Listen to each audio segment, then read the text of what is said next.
अस्सलाम वालेकुम, आप देख रहे हैं आज markets with Imran Sultan. Today is last market 4:30 बजे क्लोज होगी। इस वक्त एट प्रेजेंट जो स्टेटिस्टिक्स है मार्केट के वो आपके साथ शेयर करते चले। PSX 100 इंडेक्स 472 पॉइंट्स के इजाफे के साथ इस वक्त 38,455 पर मौजूद है। कुल 332 कंपनीज इस वक्त एक्टिव नजर आ रही है, जिसमें 5 कंपनीज पॉजिटिव, 68 नेगेटिव और 9 कंपनीज अनचेंज हैं। ट्रेडिंग वॉल्यूम जो इस वक्त नजर आ रहा है तकरीबन 9 अरब और 30 करोड़ रुपए। अब पूरे वीक हमने कि मार्केट काफी फ्रेजाइल रही, मार्केट में कुछ डिप्स भी आई और अच्छे मौके पे एक बाइंग स्प्री भी मार्केट में देखी गई। तो ऑल टुगेदर तकरीबन 1000 पॉइंट्स के बैंड जो है वो मार्केट में मूव किया, 1000 पॉइंट्स मार्केट में लूज भी किए थे। यानी आगे भी चलेंगे। इस वक्त ज़ाहिर के सबसे पहले हम चलते हैं आज की मार्केट के हवाले से आज की बिजनेस की टॉप स्टोरीज की तरफ। मूडीज के मुताबिक रवा माली साल पाकिस्तान को एक्सटर्नल फाइनेंस 30 अरब डॉलर तक दरकार होंगे। माली खजाना GDP के 5.4% तक होने का अंदेशा है। मूडीज ने IMF से कर्जा लेने को मस्बत कदम करार दिया। कहा IMF प्रोग्राम पॉलिसी सपोर्ट और टेक्निकल मुआवनत फराम करेगा। इससे मैक्रो इकोनॉमिक रीबैलेंसिंग और इस्लाहाती प्रोग्राम में मदद मिलेगी। मूडीज के मुताबिक रवा माली साल पाकिस्तान को बैरूनी अदायगियों के लिए 7 से होंगे।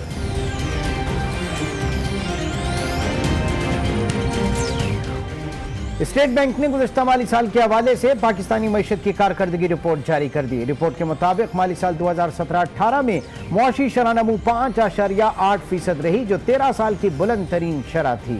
ज़राअत, सनअत और खिदमत बेहतरी रही। मरकजी बैंक के मुताबिक गुज़श्ता माली साल इकनॉमिक ग्रोथ में इजाफे का सबब CPEC, कम शरह सूद, तवानाई की बेहतर तरसील, सब्सिडीज और कर्जों की बेहतरी फराहमी बताया गया।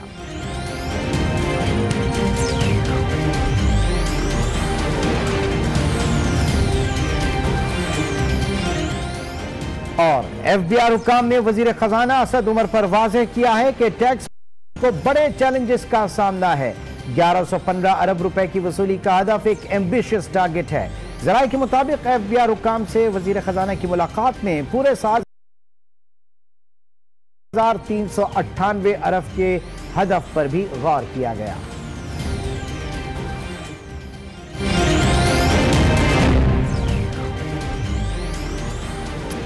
जैसे कि आप जानते हैं आज पाकिस्तान स्टॉक एक्सचेंज में 2 वर्किंग सेशंस, नमाज जुमा से कबल और उसके बाद।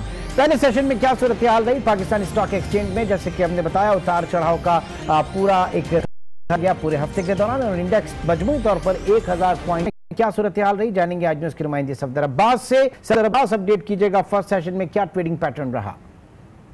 जी बिल्कुल, पाकिस्तान स्टॉक एक्सचेंज में आज कारोबारी हफ्ते के आखिरी रोज़ भी मंदी का तसलसल जारी है। हमने देखा कि मार्केट में जब सुबह कारोबार का आगाज़ हुआ तो इंडेक्स जो है वो नेगेटिव जोन में ही मूव कर रहा था। मार्केट में कारोबारी हफ्ते के आखिरी रोज़ के पहले ट्रेडिंग सेशन के अख्तिताम पर इंडेक्स में तकरीबन 165 जिसके बाद 100 इंडेक्स 37,800 पर बंद हुआ। अब जबकि मार्केट जारी है तो अब भी जो इंडेक्स है वो नेगेटिव जोन में ही मूव कर रहा है। मार्केट नेगेटिव सतह पर ही देखी जा रही है। अपने नाज़रीन को मज़ीद अपडेट करते चलें कि रवां हफ्ते के दौरान पाकिस्तान स्टॉक एक्सचेंज में तकरीबन 1000 पॉइंट से ज़्यादा कमी रिकॉर्ड की गई, जिसकी वजह पाकिस्तान का जाना और रुपए की बेकदरी है, जिसको लेकर इन्वेस्टर्स काफ़ी घबराहट से परेशानी से दो चार रहे। इसके साथ ही जो फॉरेन हमारे इन्वेस्टर्स उनकी तरफ से भी सेलिंग प्रेशर दिखेगा, जिससे मार्केट में जो है वो फरोख्त का दबाव दिखेगा। इंडेक्स में तकरीबन 1000 की कमी रिकॉर्ड की गई, इनकी दुरुस्त सम का तयन कर सकेगी। बहुत शुक्रिया। लेंगे आज की अहम खबर की जानिब और आपको बताएं कि सरगर्मियों की डॉक्यूमेंटेशन के लिए एक अहम कदम लिया जा रहा है। FBR और नादरा के दरमियान का तबादला होगा, इंफॉर्मेशन जो है वो शेयर होंगी और जिसके जरिए यकीनी तौर से जाली बैंक अकाउंट्स वगैरह जो है इनकी भी सरकोबी होगी। और इस हवाले से बैंकिंग ट्रांजैक्शंस पर नेशनल डेटा बैंक के एक जो एक्सपर्टीज हैं वो शब्बर जैदी साहब की भी होंगी, जो कि माहिर टैक्स उमूर हैं और इस पूरे सिस्टम से के ऊपर नजर रखे हुए हैं। शब्बर साहब, बहुत शुक्रिया हमें ज्वाइन करने का। जानना चाहेंगे किस किस्म का ये एक नेशनल ट्रांजैक्शन, ये जो बैंकिंग ट्रांजैक्शन पर मुश्तमिल डेटा बैंक बनने जा रहा है, ये क्या होगा, क्या खदोखाल है आपके में इसके? देखिए, एक बड़ी बात यह है कि अभी तक जो हमारा टैक्सेशन ऑफिसर्स उन चीजों को एग्जामिन करते हैं जो कि मैं फाइल करता हूँ।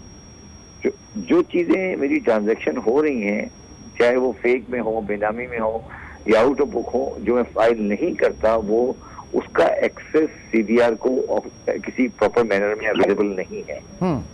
और दुनिया में कोई भी टैक्स एग्जाम उस वक्त नहीं होता जब तक आपका इकोनॉमिक डेटा का डॉक्यूमेंटेशन नहीं हो और उसकी वर्ड एक्सेस मैं नहीं करूंगा मगर उसको करने वाले को ये अंदाजा हो कि उसका इंफॉर्मेशन किसी तरीके से टैक्स में जा सकता है।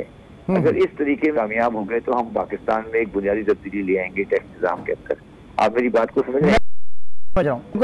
यानी कि हम अगर डिस्क्लोज ना करें, हम एक टैक्स जो है वो डिस्क्लोज ना भी करें अपने एसेट्स को और अपने सारी चीजों को, लेकिन फिर भी एफबीआर की वो निगाह कि उसके लाइफ स्टाइल से और दीगर जराए से वो खुद पता चल जाए कि जनाब ये और कहीं ना कहीं कुछ ना कोई लूपहोल है। नहीं, या सिर्फ ये कहे कि आपको ये अंदाजा हो कि मैं अगर ट्रांजेक्शन करूंगा तो कोई ऐसा फरिश्ता है जो कंप्यूटर की शक्ल में है जो मेरी ट्रांजेक्शन एफबीआर नहीं, गवर्नमेंट ऑफ पाकिस्तान के किसी सेंसर में ले आया है। और ये बुनियादी टैक्स निजाम का, दुनिया के जितने भी टैक्स निजाम है उनका बुनियादी उसूल यही होता है। कभी आप किसी बंदे से, कभी किसी से या सिस्टम आपके अवेलेबल होता है जो ये बताता है कि ट्रांजैक्शन, जैसे आप टेलीफोन का ले लें, अब टेलीफोन जो मैं इस्तेमाल कर रहा हूँ उसका डेटा में वो डेटा अवेलेबल है, तो मेरा बिल का डेटा अगर अवेलेबल के पास नहीं, किसी के पास है कि कोई थर्ड पार्टी जो कि गवर्नमेंट रहेगा। ठीक है, ठीक है। तो इसमें क्या किन बुनियादी खतूत के ऊपर आप काम करेंगे? देखिए, ये इस पे काम एफबीआर कर रहे हैं, एफबीआर चेयरमैन से बात कर सकते हैं। मैं तो बुनियादी बात यही हम लोगों ने उनसे की थी कि ये डेटा बैंक की तरफ आगे बढ़े। कौन दादरा प्लेस करेगा, एफबीआर प्लेस करेगा, कहाँ पर होगा, वो एक अलग इशू है, मगर government of Pakistan in wider sense उसके पास अवेलेबल। मगर ये बात बिल्कुल वाज़ेह होनी चाहिए कि जो ट्रांजेक्शन करने वाला है उसको ये पता होना चाहिए कि मेरा गुनाह और सवाब कहीं ना कहीं लिखा जा रहा है। तो इसका मतलब है सरेदस्त जो इस वक्त कि पत्थर उठाओ और एक जाली अकाउंट सामने आ रहा है, ये सारी चीजें क्लियर होंगी? हाँ, ये नहीं, ये अब पत्थर उठाओ और जाली अकाउंट सामने नहीं, मतलब ये जाली अकाउंट खोलने वाले को ये अंदाजा होना चाहिए कि आइंदा दिनों में वो जाली और बेजाली दोनों अकाउंट किसी की नजर में है। ठीक है, जाली हो या नहीं जाली हो, दोनों अकाउंट किसी नजर में है। अब वो उसमें कौन सा जाली है नहीं है, मगर आज तो हमें सबको यकीन है कि मैं कुछ भी करता रहूं किसी की नजर में नहीं है। इस वक्त यकीनी तौर से एक फेयर होगा। सर, इससे पहले भी हमेशा बात होती रही है एफबीआर के हवाले से, टैक्स नेट को ब्रॉड बेस करने के हवाले से, कि लोगों को उनके लाइफ स्टाइल से देखा जाएगा, उनके फॉरेन ट्रिप्स जो उन पे देखा जाएगा, उनके बच्चों की फीसेस के हवाले से देखा जाएगा। अच्छा, आगे बढ़िए बात इस पे। इस तरह से हमारे माशरे में एक इस्तेमाल हुआ गया द टैक्स बेस, मैं जाती तौर पर इस लफ्ज को पसंद नहीं करता।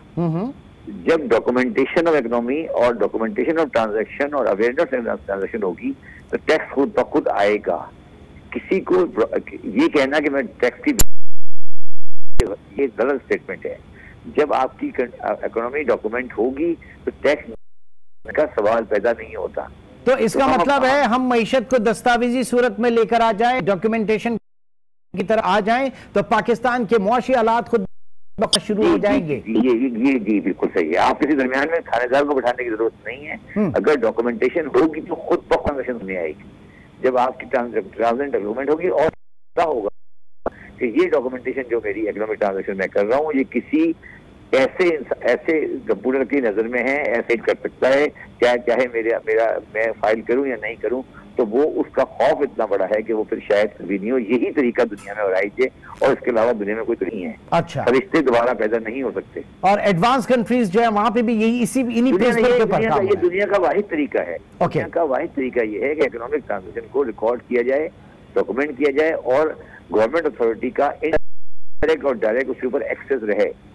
इमरान मेरी बात यार कि जरूरी नहीं कि मैं उसको इस्तेमाल करूं, सिर्फ उसकी मुझे अगर ये खौफ अवेलेबल हो सकता है यही काफी है डॉक्यूमेंटेशन के लिए। और ज़ाहिर है कि पाकिस्तानी जैसे माशरे में जिसमें हम कहते हैं कि हमारी पैरेलल इकोनॉमी जो है वो कमोबेश उतनी है जितनी हमारी रजिस्टर्ड या फॉर्मल इकोनॉमी है, तो उसके लिए तो बहुत बड़ी चीज इकोनॉमी को डॉक्यूमेंट करना। शबर साहब, इससे पहले बारहा एक प्रपोजल ये आता रहा कि हमारे जो एनटीएन नंबर्स हैं, आपके जो एनआईसी नंबर्स हैं, उनको तब्दील कर दिया जाए एनटीएन नंबर्स में। कुछ अब इस तरह की बात है? देखिए, बात ये कि जब फिर वो एक दफा डॉक्यूमेंटेशन की तरफ चले जाएंगे और इकोनॉमिक ट्रांजेक्शन डॉक्यूमेंट होंगी तो चाहे वो NTN NIC कार्ड हो नहीं हो, वो एक इररेलेवेंट बात है। वो खुद बखुद ही आएंगे कि मुझे NTN में रिकॉर्ड कर दें, क्योंकि हमें हमारा मकसद किसी को तंग करना नहीं है।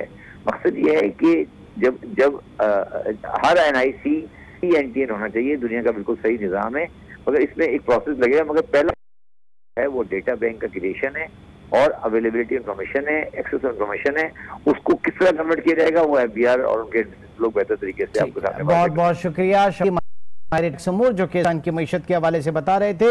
एक हमारी पैरेलल इकॉनमी जितनी बड़ी है वही जो हमारे ग्रे इकॉनमी है, जो हमारे टेक, जो हमारी बुक्स के अंदर नहीं है, और यही पाकिस्तान को गुन की तरह जो है ये पाकिस्तान की मईशत को, जिसको डॉक्यूमेंट में आना इंतहाई जरूरी है। और इसके लिए आगे आने वाले ट्रांजेक्शंस के हवाले से एक नेशनल डाटा बैंक के क़याम पर इस वक्त जो है गौर किया जा रहा है। और जो हमारी टैक्स अथॉरिटीज़ हैं, मुख्तलिफ गवर्नमेंट की जो ट्रांसफर ऑफ इंफॉर्मेशन भी उसके सिलसिले में होगी। सो वी होप कि ये चीज़ें इंशाल्लाह आगे चल के डिलीवर करेंगे। इंशाल्लाह आपसे फिर मुलाकात होगी। अपना बहुत ख्याल रखिए।